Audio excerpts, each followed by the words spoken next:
So, naka-enjoy kami sa mga baboy. Wala mo ko nagsuko. Mo yung kasi basta tayo may mangmula kami abot mag-technician. Sinita.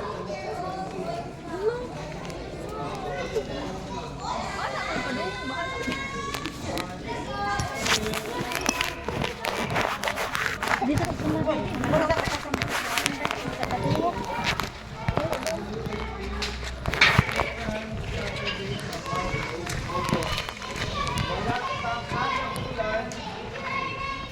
Para mag-program na ito ha, kada bulan, pero nga sa kato, wala kay WLA. Ngano, paghatag na o time sa mga staff kay naami apilan every first Saturday of the month. Every first Saturday of the month, naami apilan nga naami apilan nga fellowship. Ikinahanglan po na namo kay mura big cellphone nga sige lang nagagamit, walay charge, maglubat. So in order nga dili maglubat ang mga staff, so na may recharging every first Saturday of the month. So ligo na siguro lang tulo ka Sabado every month, pero loaded ang atong activity. So nag-start ta kaganina sa atong intervention program para sa atong mga youth, kay nakita namo sa assessment nga ang mga youth nato medyo nagtakilit ta sa programming sa youth. Bisa na pa'y Kairos, na pa'y Code Red o uban pa nga mga activity, youth camp, but sad to say daghan pang mga youth. Okay, base matingala mo mga nanay, kisa na youth diri grade 6 pataas na hangtod college, isang kamot. Okay, down. Basi katong nag-isang kamot, matingala na lang mo maka-receive unya mo letter. Sulat ikan sa amo to inform sa inyo as parent na ang inyong mga bata na anay atraso ang inyong mga bata. Why? Dito siguro sa inyong balay, moingon nga mo apil og WLA o motunghan WLA, pero init-abot diri zero ang iyang attendance. Unya, wala lang po ninyo na i-check. Kaya pag ulit po, nag-CDC uniforman. Kaya balo nga. Nagsapa og short. Kaya balo. Diba? O basi nag-CDC sila dito ila pumping. Naghanap kami. Nakita dito ang mga bata. So, mailhan magyud ko nila. Madago sila. Anyway, mauna ang kausapan karon sa kanang CDC. Next Saturday, palihog ko ang mga youth gihapon. Wala pa yung resume sa mga bata Grade 6 pataas pa ang mag-resume. Grade 6 paingon sa college ang mag-resume karong Saturday. Dili pa gyud na sila ingon nga proper gyud nila nga resume sa WLA. Tapal na kanang among gibuhat sa ilaha, pagtapal na nga dili sila mataktak sa programa. Especially sa mga college. Kaya nagtakilit yun mi sa mga college. College students, natay special meeting this coming next week. Please be informed sa inyo niyang group chat o sa chat po sa inyong mga bata. Kay akong i-inform dito kay medyo dili kay lang nagtakilid, hapit na gyud mabali ang cutting sa nag-college. Kay nagpabuyag ang uban nga mga college students. Dili man tanan, pero naapektuhan. So basi na mo mga igsuon nga college, mo mga pag-umangkon din nga college, tanaw-tanawa po sila kay basig usa sila. Okay, gupakita lang, ug mo na ba buwanon ba? Og full moon musuong og sa lipod ganig buwan suong-suong ba, so dili man na pwede kay commitment man ta kami bitaw rain or shine man grasya sa Ginoo unsay mga concern ninyo. Okay, so mao na siya ang mahitabo. Next Saturday ang mubalik lang din grade 6 pataas paingon sa college. Gusto na ko grade 6 half day lang yun siya nga activity. Alas 8, tama lang yun siya, alas 11. Pagkaman, uli na sila. Okay? So, mo na siya. Unya, usapon nga nakita, dili lang ang atong mga youth nagtakilid ang atong record, kung dili sad ang mga record sad nato sa parent. Imbis ka nagkalaghan na hinunta, inig meeting, ano naman yung gamadya? Mas nindot pa tong sa amo sa una nga 100, 200, 300 kaya ang mo absent 5 lang kabuok. Karon.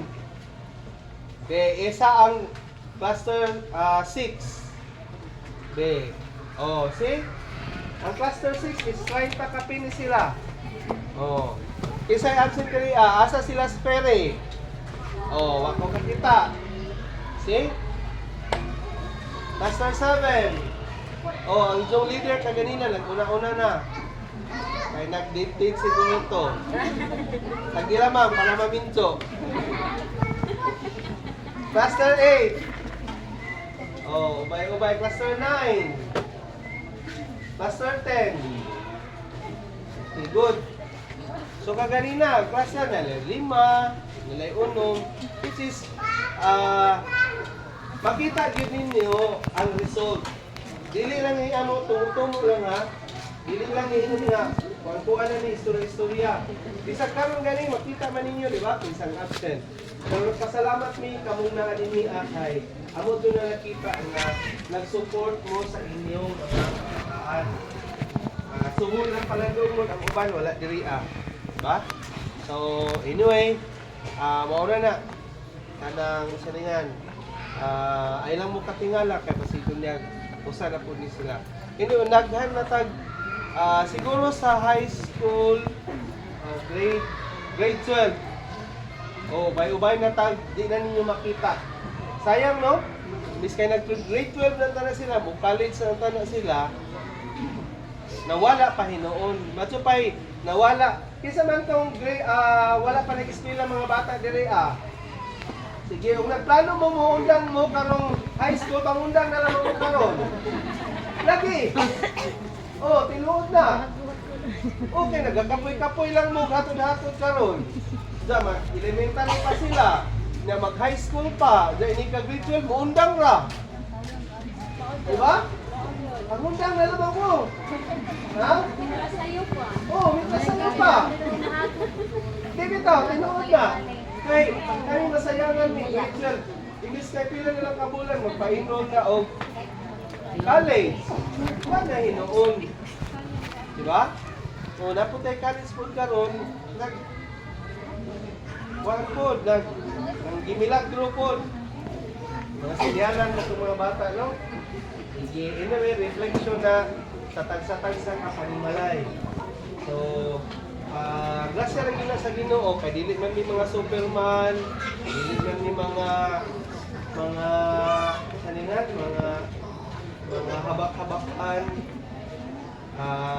Ang amo ra gud gibuhat ana is giluhod na gud na namo sa Ginoo. Pero kung kami nagluhod sa inyong mga kabataan, why not kamo? Diba? Mas better siguro nga daghan ta magluhod. Kamo o kami sad. Diba? Kay hindi man ang mga bata 24/7 pila lang ta oras ang 24/7 nga naa sila sa amoa 8, 9, 10, 11, 12 pagka 12 manguli na so 24/7 minus 5 times 7 pila man diba? 35 hours lang sila na sa amoa daras ana naagi na sa inyo so wala man nila din ang grupo nga bata nga musukol sa nanay harap-harapan ha naon kag di lagi ko pastor madto na mo mulain ko bahay pastor daliman kag naon ka basta nga holding bound sa kanang balhibog gikan diri ako paingon diri ako dumi lagi pitik-pitikan nagbaba lagi. Pero mali akong giingon sa mga parent kaganina, refleksyon na ninyo mga ginikanan ug unsa inyong mga anak. Pero Wala may imposible sa Ginoo, di ba? Wala may imposible sa Ginoo. At tumiduol sila sa Ginoo. So, ambot, kung may mas masala ba sila, kaya mo siyang giingan. Dahil, kung patso din mo mama sa Ginoo, ugma dayon, ambot lang. Gabi dyan ni Danghila. Kaya mo siyang giingan. Musugot ka, mag-ampot ko patso sa Ginoo imong mama, para wala kay mama. Wala na kay tubag-tubagon. Tubangan mo ha, tubag-tubagon imong mama. Di mo eskwela BIST kay muuli ra gadto kuno sila sa ilang bahay. Ug pa eskwela kuno na sa BIST, mag-boarding house kuno sila. Imagine. 5 pesos sa kliti sa motorsiklo niya, mag-boarding house. So, yan na itong mga bata. Ato na bang istoryahan ng mga bata daton? Ngayon na nung, asa may pisi? Hadok-hadok ko naman na itong mama o papa o pisi. Mamitag pisi, punungay. Katawaan na mo. So, wala sila yung trend sa itong mga bata karon. Pero salamat ihapon na sa Ginoo kay ang PH0948, it's a PC house on home.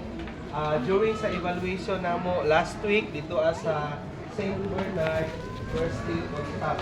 Salamat mi sa inyong partnership tungod kay dili na mo na ma-achieve nga record, dili na mo na ma-achieve nga accomplishment kung wala mo mga nanay. Mo na magtinabangay ka, ha? Magtinabangay ka. Pus mo na ko mag-resume ang atong WLA this coming second Saturday sa month of August. Walang natay, pamilin-bilin karon nga kuan kanang naulahin na itong brigada no. Kaya nang klase naman. Anyway, at least nakahinlog yapon ta. Naka di ta mauwaw nga mugamit diri as sa school campus tungod kay naka-render ta o service sa pagpahinlog.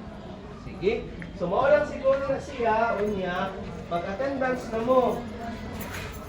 Asa man ang survival? Survival o kung base ni Habilin dire. Oh. Kapilin Okay. ka dahil.